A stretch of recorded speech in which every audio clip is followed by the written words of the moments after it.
Soal Literasi. Saya Asifa Arka Amelia. Hari ini saya akan mengajak kalian untuk membedah buku Boros Itu Murah karya Dr. Krisnadi SPA. Kalian pernah nggak sih merasa jika kita melakukan pola hidup boros itu akan lebih murah atau akan lebih mahal? Nah, buku ini akan memberikan kita motivasi untuk tidak melakukan hidup boros agar tidak merugikan keluarga dan diri kita sendiri. Buku dengan judul Boros Itu Murah karya Dr. Krisnadi SPA yang memiliki tebal halaman 122 halaman dan diterbitkan oleh Simbila Nusantara pada bulan Oktober 2020. Beliau memiliki perjalanan yang luar biasa, dimulai dari spesialis anak di Palembang, pengabdian di Pagar Alam Sumatera Selatan, dan terakhir kembali ke Tanah Jawa pada tahun 2019 yang kini menjadi dokter anak.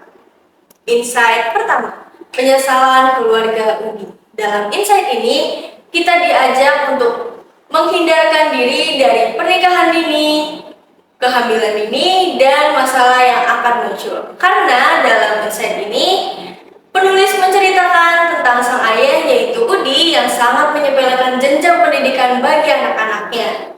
Kemudian sang Ipeh yaitu anak pertama dan anak tertua dari keluarga ini mengambil jalan ke pernikahan dini padahal Ipeh masih berusia 16 tahun. Dan terjadilah kehamilan dini yang mengakibatkan Ipeh terkena keguguran, kemudian dibawakan ke rumah sakit. Namun saat tiba di rumah sakit, sayangnya nyawa Ipeh tidak tertolong dan ia akhirnya meninggal bersama sang buah hatinya. Dikutip dari buku Dr. Krisnadi SPA bahwa menyekolahkan Ipeh justru dapat menghindarkan dirinya dari pernikahan dini, kehamilan, dan kematian dini. Insight kedua, kisah Buana. Berbeda dari keluarga Udi, insight kedua ini mengajak kita untuk peduli terhadap himbauan kesehatan. Tidak seperti kisah Buana yang telah menolak imunisasi MR pada anaknya. Berdasarkan buku ini, terdapat dua gejala utama saat kita terkena penyakit rubella.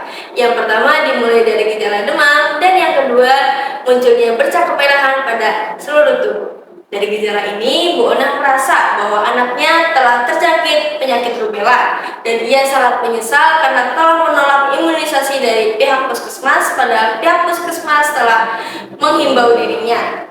Dan dikutip dari buku Dr. Krisnadi SPA bahwa anak-anak yang tak terimunisasi boleh jadi akan menularkan sakitnya pada anak kita. Memasuki tahap analisis, saya melihat Dr. Krisnadi SPA mempunyai keunikan tersendiri saat bercerita. Beliau dapat mengemas suatu permasalahan pada masyarakat menjadi kisah yang menarik. Buku ini memiliki keunggulan yaitu gaya bahasa yang sangat mudah dimengerti. Namun di balik segala keunggulannya, buku ini memiliki kekurangan yaitu terdapat istilah medis yang mungkin bagi pembaca awam tidak akan dimengerti. Apabila penulis memberikan penjelasan lebih dalam, mungkin pesan yang akan disampaikan dapat dimengerti oleh pembacanya. Motivasi terbesar saya dalam buku ini adalah kita harus melakukan perencanaan sebelum pengambilan keputusan. Serta pesan moral yang saya ingat dari Dr. Krisnadi SPA bahwa borosnya kita saat ini pasti akan berguna untuk mencegah kerugian di kemudian hari.